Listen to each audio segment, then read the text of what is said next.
네, 오늘도 로마서를 통하여서 하나님의 진리를 깨닫는 은혜가 있기를 바랍니다. 첫 번째 나눌 것은 당신은 자유합니다. 오늘 본문의 1절 말씀 같이 읽어보겠습니다. 그러므로 이제 그리스도 예수 안에 있는 사람들은 정죄를 받지 않습니다.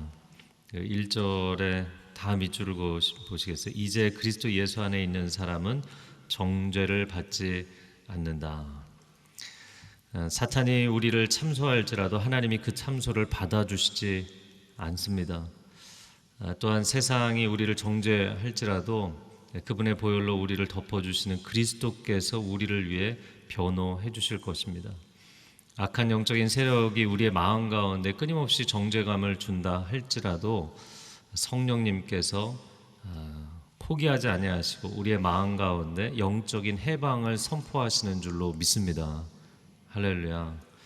이게 참 감사한 것이죠.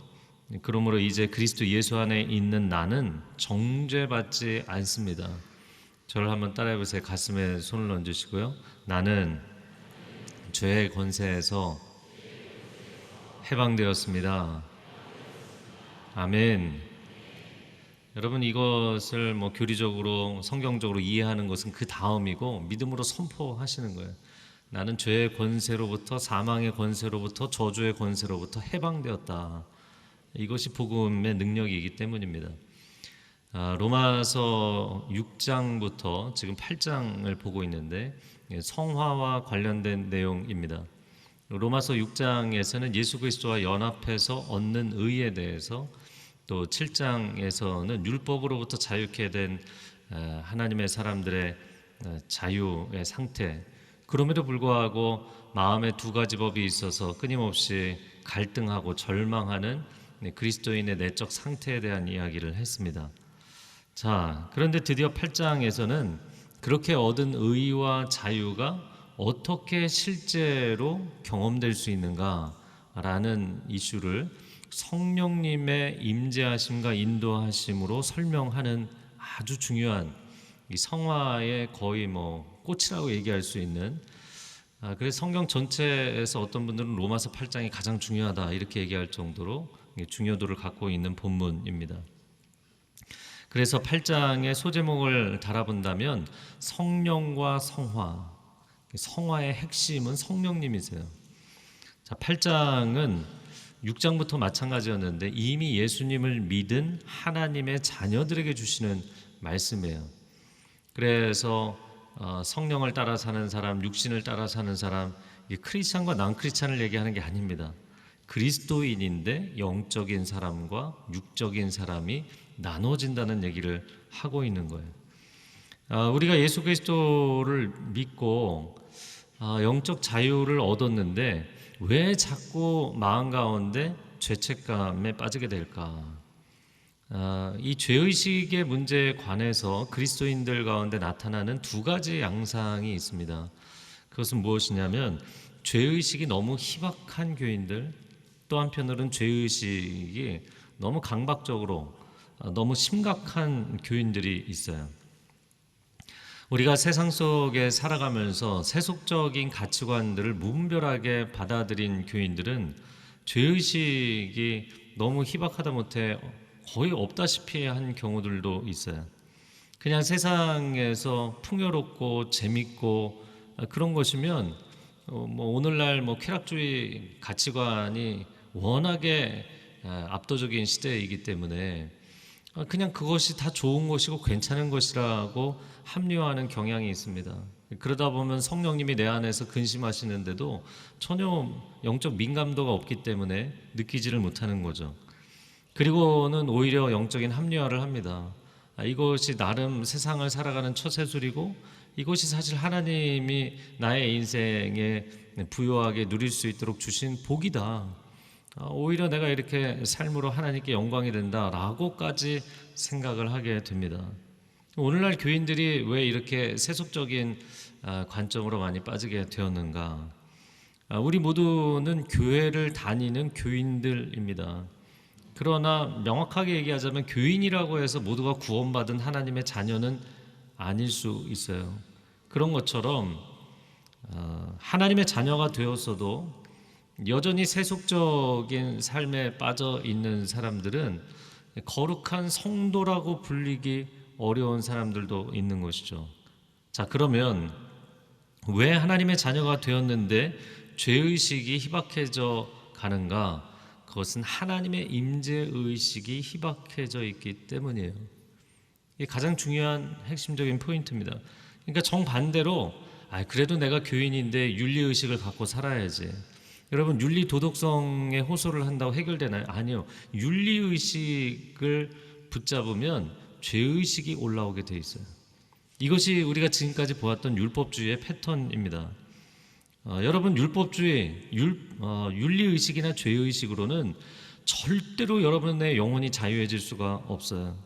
종교인은 결국에 가짜 경건으로, 거짓 위선으로 치우칠 수밖에 없는 것입니다. 성도 여러분, 윤리의식이나 죄의식이 아니라 하나님의 임재의식이 여러분 안에 충만하기를 축복합니다. 과연 나는 하나님과 동행하는 삶, 그 동행하는 삶 가운데 누리는 풍성한 은혜, 그리고 예리한 진리의 감각이 살아있는 인생을 살고 있는가? 이런 하나님의 임재의식이 분명한 삶을 살려면 예배가 살아나야 돼요. 여러분의 말씀 생활이 살아나야 돼요. 기도 생활이 살아나야 합니다. 형식적인 신앙생활이 아니라 하나님을 뜨겁게 사랑하는 그런 신앙 고백이 사랑 고백이 되는 신앙생활이 되어야 합니다. 영성이 살아나야만 개인도 공동체도 도덕성이 살아날 수 있는 것입니다. 신앙이 회복되어야만 개인뿐만 아니라 가정도 일터도 사회도 온전한 회복을 경험할 수 있는 줄로 믿습니다. 그동안 인간의 4가지 영적인 상태에 대해서 여러 차례 보았었는데요. 다시 한번 도표로 보시면요. 타락 전의 인간은 아담 상태죠. 에덴 동산에서의 아담은 죄를 한 번도 짓지 않았지만 자유의지가 있기 때문에 죄를 지을 수도 있는 상태. 그러나 타락한 후의 인간은 이 죄가 완전히 뿌리를 내려버렸기 때문에 죄를 짓지 않을 수 없는 상태가 된 것입니다. 그런데 이제 예수 그리스도 안에서 구원을 받은 저와 여러분은 죄를 안 지을 수 있는 상태가 된 거예요. 죄를 이길 수 있는 상태. 4번째, 우리가 궁극적으로 천국에 들어가면 죄를 지을 수 없는, 죄와 사망과 저주의 권세가 다 사라진 영역이기 때문에 죄를 지을 수 없는 상태가 됩니다. 이 도표를 보시면 1번과 3번은 사실 같은 얘기잖아요. 죄를 지을 수도 있고 죄를 안 지을 수도 있는 상태. 그럼 우리가 이런 생각을 할 수 있어요. 우리나 아담이나 별반 다르지 않은 상태인 것일까? 결코 그렇지 않습니다. 네, 이제 내려주셔도 돼요. 결코 그럴 수가 없는 것은 아담은 한 번도 죄를 짓지 않은 사람이 죄를 지은 것이지만 저와 여러분의 경우에는 이 선택권이 우리에게 다시 주어졌다는 것이, 우리는 죄와 사망의 밑바닥까지 완전히 떨어졌던 사람들이잖아요. 그런 우리가 죄를 이길 수 있는, 죄를 거부할 수 있는, 죄를 안 지을 수 있는 상태로 엄청난 반전을 이루게 된 거예요. 할렐루야. 다시금 우리에게 거룩의 가능성이 현실이 된 것입니다. 실제로 우리가 거룩하게 살아갈 수 있는 사람들이 된 거예요. 고린도후서 5장 17절 말씀 한번 같이 읽어볼까요? 시작. 새로운 피조물이라 이전 것은 지나갔으니 보라 새 것이 되었도다. 이게 새로운 피조물이 헬라어 원어로는 새로운 창조라고 되어 있거든요. 아담을 창조하셨던 것처럼 예수 그리스도 안에서 거룩한 삶을 살 수 있는 존재로 새롭게 창조하신 것이다.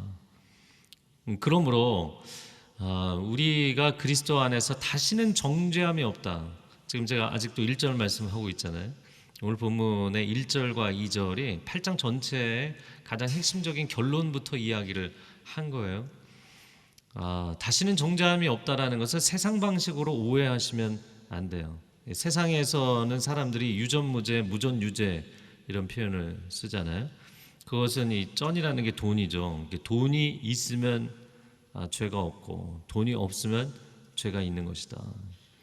아무리 죄가 있는 사람도 최고의 변호인단을 꾸리면 있는 죄도 덮어버릴 수 있는 거잖아요. 죄가 없는 사람도 상대방에게 압박을 당하는데 내가 스스로를 변호할 만한 아무 재정적인 능력이 없으면 유죄로 끝나는 경우들이 생기는 것이죠.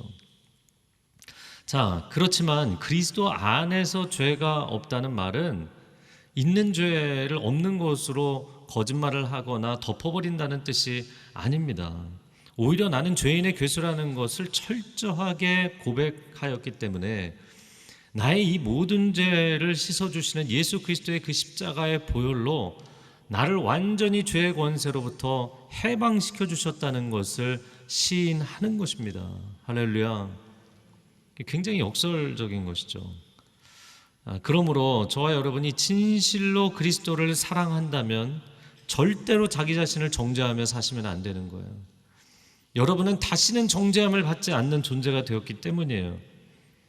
근데 참 안타까운 것은 무엇이냐면 세상 사람보다 그리스도인들이, 교인들이 죄에 대한 감각이 예민하잖아요. 근데 많은 성도들을 이렇게 만나보면 정말 마음이 착한 분들이 있어요. 그런데 이런 착한 교인들이 자기 자신을 지독하게 정죄하면서 죄책감에 빠져서 사는 분들이 꽤 있습니다. 그러다 보니까 내가 복음을 받아들였는데 그 복음이 주는 자유를 누리지 못하는 거예요. 어떤 분들은 신경쇠약에 빠지고 정신질환에 걸리고 우울증과 자살 충동, 여러분 그래서 크리스찬들 중에서 자살하시는 분들도 적지 않습니다. 그럼 어떻게 그리스도인이 그럴 수가 있느냐? 자기 정죄감이 그렇게 무서운 거예요. 자기 자신을 스스로 정죄하는 건, 누가 나를 정죄하는 게 아니에요. 사탄도 감히 나를 정죄할 수 없어요. 하나님도 나를 정죄하지 않으세요. 그런데 내가 나를 정죄하는 거예요. 그 정죄감만큼 인생을 무너뜨리는 게 없습니다. 그래서 착한 마음을, 물론 이것도 뭐 상대적인 것이지만 착한 마음을 가지고 있는 분들에게 꼭 드리고 싶은 얘기 있어요. 그건 뭐냐면 내가 착하게 살아야 되는데 그 착한 마음이 당신을 구원해 주지 못한다는 거예요. 우리를 구원해 주실 수 있는 분은 오직 예수 그리스도 한 분이신 줄로 믿습니다. 착한 마음이 있어도 예수 그리스도가 없으면 그 마음은 약한 마음이 됩니다. 그러나 그 착한 마음 가운데 그리스도의 보혈이 덮이면 강건한 마음이 될 줄로 믿습니다. 네, 2절 말씀, 오늘 본문의 2절 같이 읽어보겠습니다. 이는 그리스도 예수 안에 있는 생명의 성령의 법이,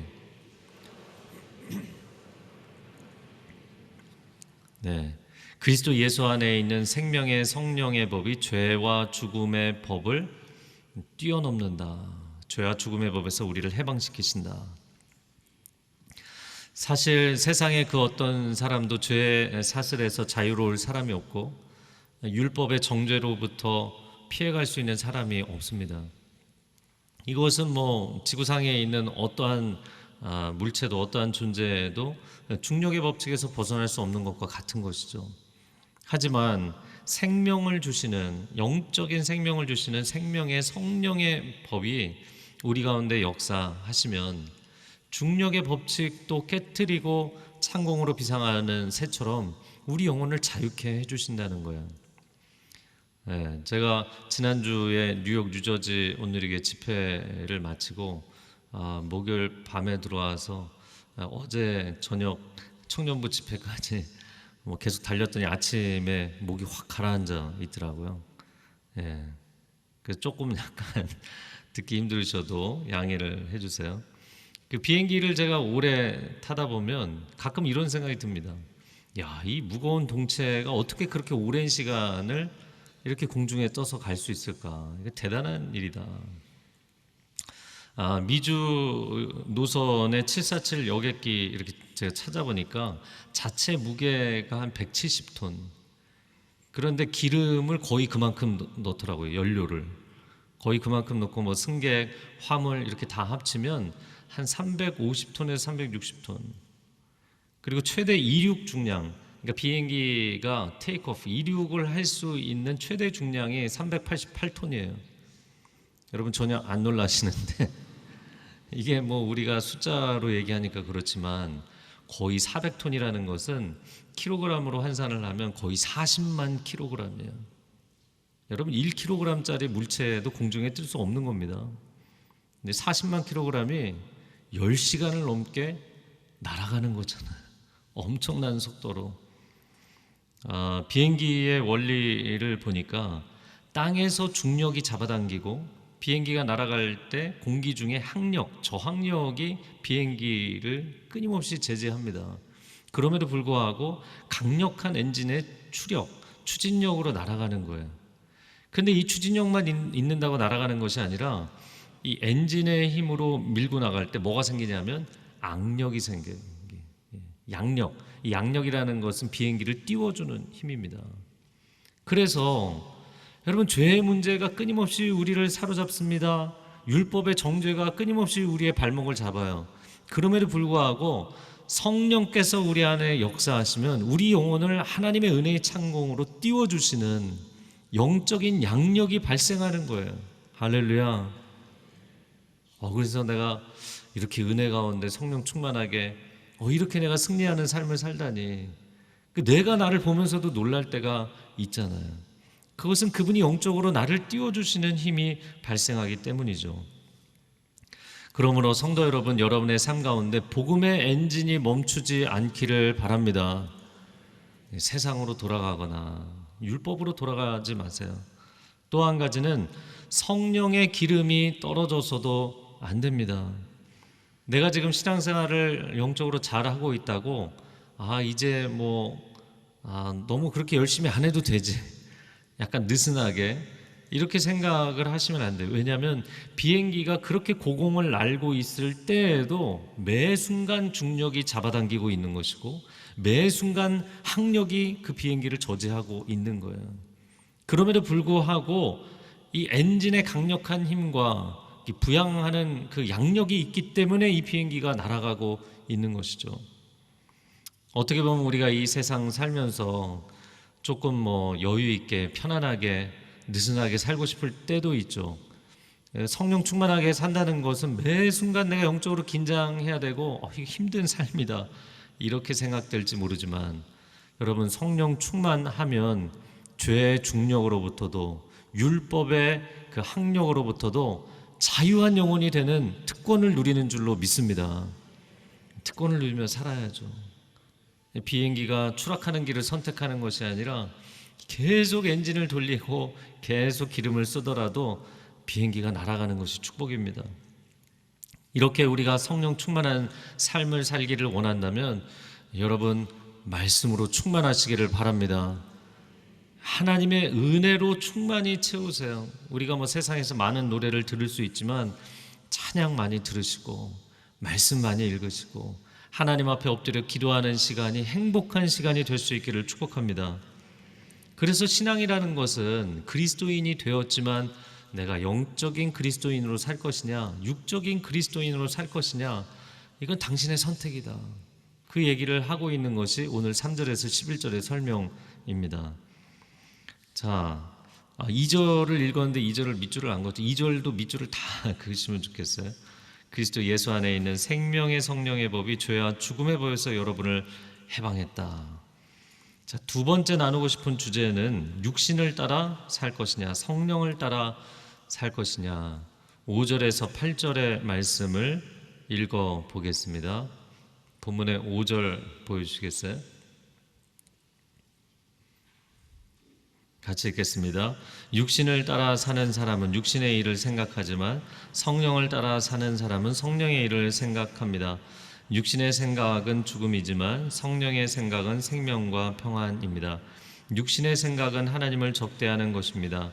그것은 하나님의 법에 복종하지 않을 뿐더러 복종할 수도 없습니다.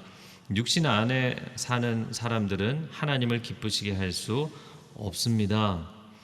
5절에 육신을 따라 사는 사람 밑줄을 그어주시겠어요? 그리스도인일지라도 육신을 따라 살면 육신의 생각을 하게 돼 있고 육신의 생각의 결론은 사망이라는 것이죠. 그리고 육신을 따라 사는 육적인 그리스도인이 되면 하나님께 순종할 수도 없고 오히려 하나님을 대적하게 되고 하나님의 마음을 기쁘시게 하는 게 아니라 근심케 하는 사람이 됩니다. 아니, 그리스도인인데 어떻게 그럴 수가 있느냐? 이것은 내가 하나님의 자녀라는 분명한 신분이 있음에도 불구하고 완전히 이런 영적인 특권과 자유를 빼앗기며 사는 거예요. 일제치하 때 우리 땅, 우리 민족의 영역임에도 불구하고 아무런 주권 행사 못하는 거잖아요. 아무런 자유를 누리지 못하는 거예요. 살아있지만 죽은 것처럼 살아야 되는 고통을 겪는 것이죠. 올 여름에 8.15 광복절이 77주년의 광복절이었어요. 이 광복절이 있었기 때문에 우리가 자유 대한민국을 누리며 살아가는 것입니다. 마찬가지로 이 땅에 예수 그리스도의 복음이 증거되어서 영적인 광복을 경험한 것이 138년이 되었어요. 그러면 과연 우리는 선교사들이, 그 수많은 선교사들이 자신들의 보장된 성공과 건강과 물질을 포기하고 이 땅에 와서 목숨 걸고 복음을 전해줬는데, 우리의 믿음의 열조들, 선조들이 정말 구한말의 흑암과 같은 그런 시대에 예수 그리스도의 복음을 받아들여서 이 생명의 복음에 자신들의 인생을 걸고 지금까지 왔고 순교도 마다하지 않아서 여기까지 왔잖아요. 그러면 과연 우리들은 자유 대안에서 육신의 자유는 누리고 있지만 한국 교회가 영적인 자유를 누리고 있는가? 오늘날 한국 크리스찬들이 영적인 자유를 누리고 있는가? 최근에 한국 교회 관련된 이 자료들을 이렇게 보면서 한국 교회가 마이너스 성장을 한 지 올해로 정확하게 29년째예요. 매년 추락한 거예요. 매년 떨어진 거예요. 이게 29년이 됐어요. 내년이면 30주년입니다. 한 세대가 무너진 것입니다. 여러분, 한국교회가 부흥할 때 집집마다 복음을 전하고 마을마다 도시마다 교회를 세웠다고요. 그런 부흥의 행전이 멈추게 된 것입니다. 그리고 한 세대가 지났어요. 그런데 또 다른 한 세대가 무너지면 다시 한국교회는 일어나기가 어려울 겁니다. 30년을 비행기가 추락했는데 또 다른 30년을 추락한다고요? 그러면 정말 다시는 이 방향을 반전시킬 수 없는, 반등시킬 수 없는 상황에 처하게 됩니다. 그럼에도 불구하고 오늘날 한국교회는 육적인 그리스도인들을 양산하고 있지 않은가, 세상적인 복만 선포하고 영적인 삶에 대해서 도전하지 않는 교회가 되어 있지 않은가. 마치 고린도 교회 같은 것이죠. 고린도전서 3장 3절 말씀을 제가 읽어드리겠습니다. 너희는 아직도 육신에 속한 자로다. 너희 가운데 시기와 분쟁이 있으니 어찌 육신에 속하여 사람을 따라 행함이 아니리요. 오늘날 한국교회 부흥의 소식들은 갈수록 안 들리고 어느 교회가 싸운다더라, 분열됐다더라, 헤게모니 다툼을 하고 도덕적인 문제, 재정 문제, 교회가 시끄러운 이야기들, 그 소식만 가득하잖아요. 29년째 마이너스 성장을 해서 교회가 쇠퇴일로에 있는데 팬데믹으로 인하여서 아예 문을 닫는 교회들이 속출하고 있어요. 그리고 제 동기 목사님들 가운데도 무임 목사들이 갈수록 늘어납니다. 목회자가 되겠다고 헌신했고 목사 안수까지 받았는데 사역할 곳이 없는 거예요. 교회들이 갈수록 줄어들고 있기 때문에 청년들이 다음 세대가 교회를 떠나가고 있습니다. 요즘은 초등학교, 중고등학교에서 교회 다니는 사람 그래서 1,000명밖에 없는 거예요. 대학교는 더 심합니다. 100명 중에 질문하면 2명이 그리스도인이에요. 내 그리스도인이다. 2명이에요. 이제 앞으로 몇 년이 지나면 1명, 그 다음에는 없어지는 시대가 올 거예요. 우리가 지금 이 시대를 어떻게 보고 있는가? 여기 이렇게 안에 있다 보면 굉장히 우리가 풍성하게 예배를 드리기 때문에 한국 교회가 얼마나 냉각되어 있는지에 대한 체감 온도가 없어요. 지금 신학교들이 이미 지원율이 다 차지를 안 하고 지원자가 차지를 안 해서 그냥 원서만 놓고 들어가는 학교들이 굉장히 많아졌고요. 가장 좋다고 이야기하는 장신대 신대원도 지원율이 1.3대 1입니다. 제가 지원해서 들어갈 때 6대 1, 7대 1, 5수에서 7수에서 10수에서 들어왔어요. 전국에서 정말 좋은 분들이 모였어요. 이제 몇 년 안 가서 장신대 신대원도 그냥 원서만 내면 들어갈 수 있는 학교가 되는 거예요. 여러분 어떻게 해야 될까요? 제가 지금 이야기 드리는 것은 전에도 몇 번 이야기를 했고, 절대 웃긴 얘기가 아니고요. 이건 슬픈 얘기를 제가 하나 할 거예요. 밴쿠버 온누리교회 사역을 할 때 1년에 2차례 교회에서 목사관이 있을 때, 부흥 집회 있을 때 저희가 들어왔거든요. 그래서 한번 여기 이제 양재 수요 여성 예배 설교한 적이 있는데 은혜가 있었어요. 정말 은혜가 있는 예배였어요. 그래서 잘 마쳤어요. 그리고 내려왔는데 한 분이 맨 뒤에서 막 달려 나오시더니 한 권사님이셨는데, 목사님 큰일 났습니다. 제 딸이, 그래서 따님 무슨 일이 생기셨냐고. 제 딸이 목사랑 결혼을 하려고 합니다.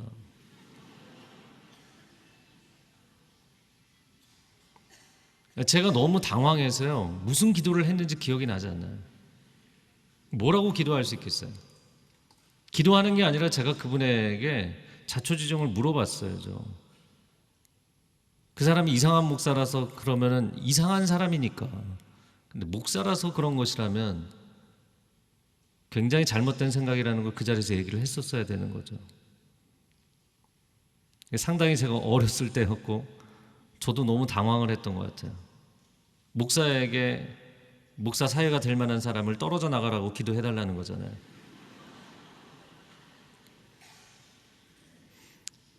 여러분의 자녀가 목사나 사모나 선교사가 야, 너 그게 얼마나 어려운 건 줄 알아? 너는 까면 안 돼. 왜 그렇게 얘기하시나요? 힘든 길 가지 말라는 거잖아요. 인생의 편한 길, 좋은 길 가라는 거잖아요. 그러면 내 자녀와 내 가정만 행복해서 다음 세대 한국교회를 어떻게 하시겠어요? 이게 하드웨어가 있고 교인들만 모여있으면 좋은 교회가 될까요? 좋은 목회자들이 세워지지 않으면 한국교회를 그 다음에 어떻게 하시겠습니까? 지금 우리 앞에, 코앞에 닥쳐있는, 아니 그 한가운데 처해 있는 영적 현실이에요. 지금 한국교회 현실입니다. 올여름 팬데믹 제재가 상당히 이제 완화되면서 많은 교회 청년부들이 수련회를 재개했어요. 3년 만에. 그래서 여러 교회에서 불러주셔서 전국의 여러 도시들을 다니면서 청년 집회를 했습니다. 그러면서 야, 이렇게 뜨겁게 예배하는 청년들이 아직까지 있구나. 한국교회 소망이 있구나. 그러면서 제 마음에 드는 생각은 정말 지금이 한국교회를 반전시켜야 될 마지막 기회인 거예요. 지금 우리가 이거를 반등시키지 않으면 30년을 잃어버렸는데 또 다른 30년은 반등의 30년이 되어야 될 줄로 믿습니다. 그리고 예전에는 30년 전에는 선교사 콜링하는 집회를 했지만 지금은 목회자 콜링하는 집회를 해야 될 때가 된 거예요. 그래야만 한국교회를 살릴 수 있는 상황이 된 것입니다.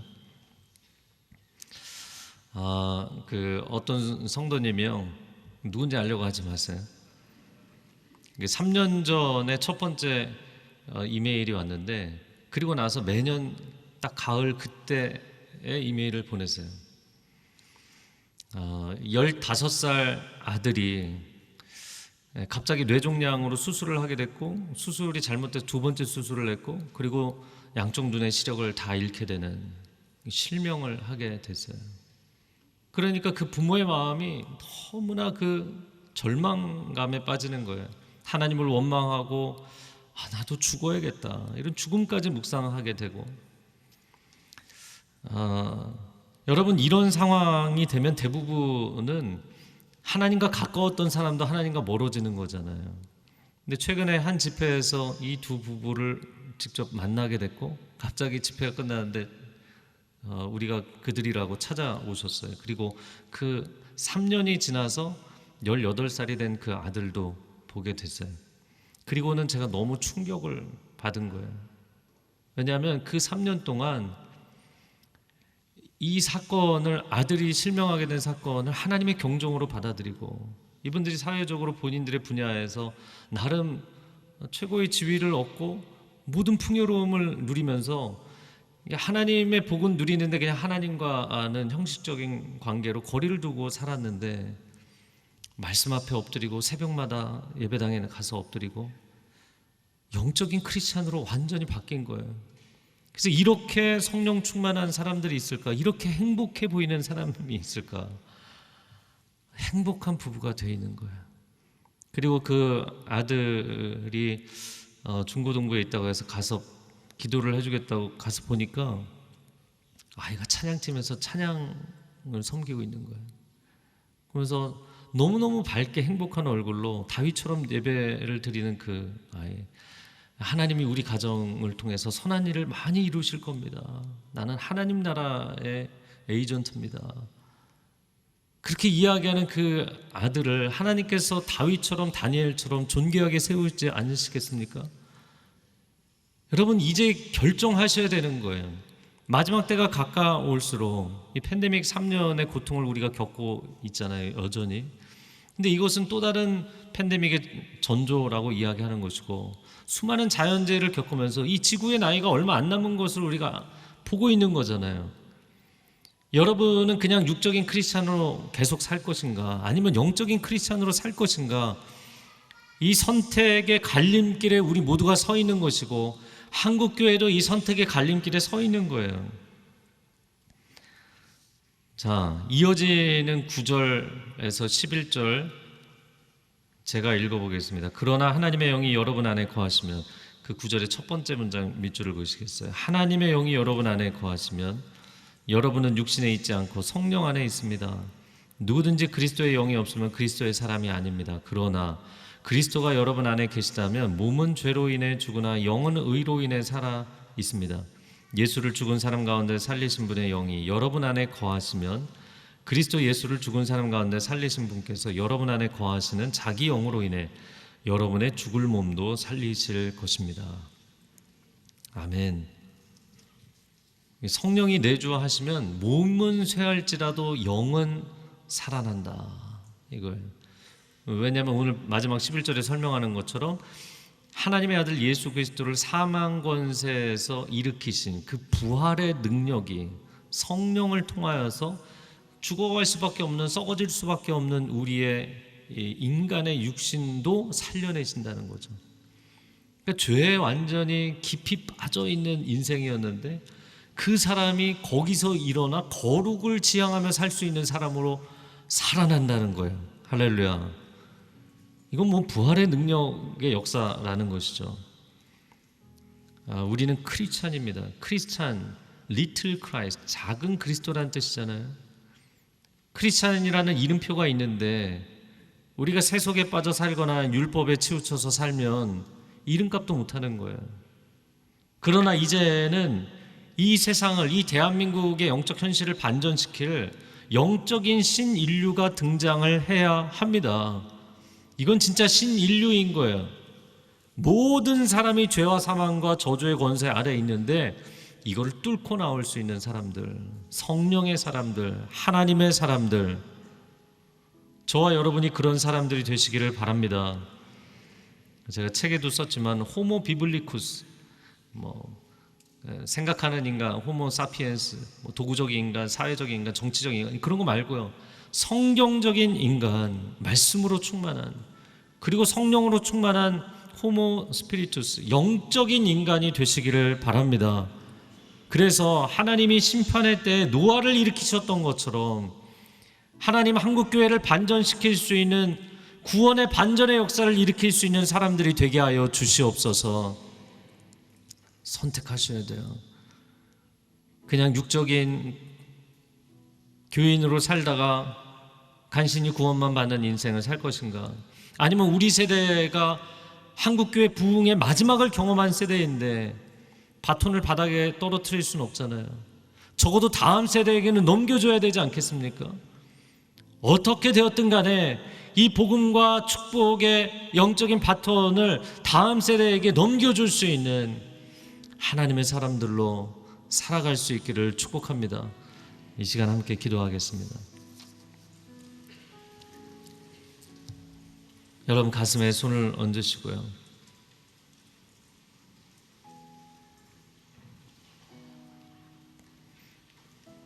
하나님 받은 은혜와 받은 축복이 너무나도 많은데 헌신은 두렵고 하나님의 부르심은 달갑지 않고 거리를 두고 있다면 하나님 너무나 안타까워하십니다. 다음 세대가 무너져가고 있습니다. 대한민국 사회가 영적으로 무너져가고 있습니다. 주님 우리를 불쌍히 여겨주시고 영적인 크리스찬으로 결단하게 하여 주옵소서. 말씀을 가까이 하고 기도의 자리에 엎드리는 하나님의 사람들 되게 하여 주옵소서. 함께 여러분의 마음의 고백과 결단으로 기도하시기 바랍니다. 함께 기도하겠습니다.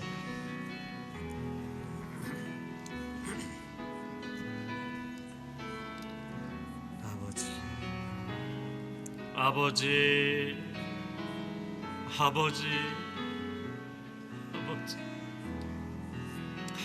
우리를 긍휼히 여겨 주시옵소서. 하나님 우리를 긍휼히 여겨 주시옵소서. 우리 가정을 긍휼히 여겨 주옵소서. 다음 세대를 긍휼히 여겨 주옵소서. 한국 교회를 긍휼히 여겨 주시옵소서.